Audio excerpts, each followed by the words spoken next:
John 11. Now a certain man was ill, Lazarus of Bethany, the village of Mary and her sister Martha. It was Mary who anointed the Lord with ointment and wiped his feet with her hair, whose brother Lazarus was ill. So the sisters sent to him, saying, Lord, he whom you love is ill. But when Jesus heard it, he said, This illness does not lead to death.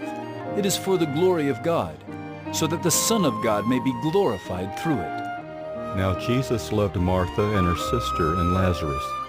So when he heard that Lazarus was ill, he stayed 2 days longer in the place where he was. Then after this he said to the disciples, Let us go to Judea again. The disciples said to him, Rabbi, the Jews were just now seeking to stone you, and are you going there again? Jesus answered, Are there not 12 hours in the day? If anyone walks in the day, he does not stumble, because he sees the light of this world. But if anyone walks in the night, he stumbles, because the light is not in him. After saying these things, he said to them, Our friend Lazarus has fallen asleep, but I go to awaken him. The disciples said to him, Lord, if he has fallen asleep, he will recover. Now Jesus had spoken of his death, but they thought that he meant taking rest and sleep. Then Jesus told them plainly, Lazarus has died, and for your sake I am glad that I was not there, so that you may believe. But let us go to him. So Thomas, called the twin, said to his fellow disciples, Let us also go that we may die with him. Now when Jesus came, he found that Lazarus had already been in the tomb 4 days. Bethany was near Jerusalem, about 2 miles off, and many of the Jews had come to Martha and Mary to console them concerning their brother.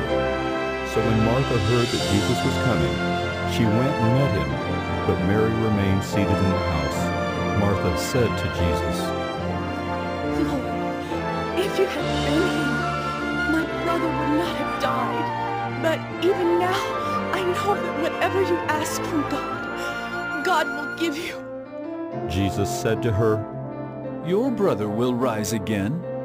Martha said to him, I know that he will rise again in the resurrection on the last day. Jesus said to her, I am the resurrection and the life. Whoever believes in me, though he die, yet shall he live. And everyone who lives and believes in me shall never die.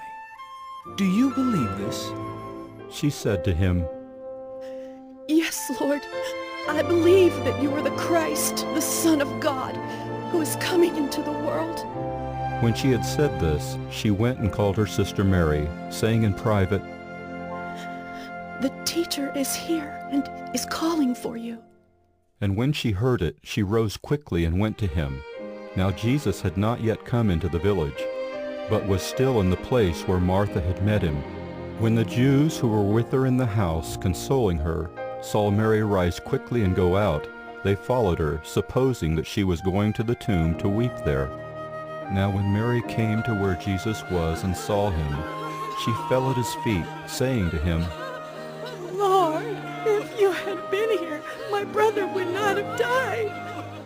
When Jesus saw her weeping, and the Jews who had come with her also weeping, he was deeply moved in his spirit and greatly troubled.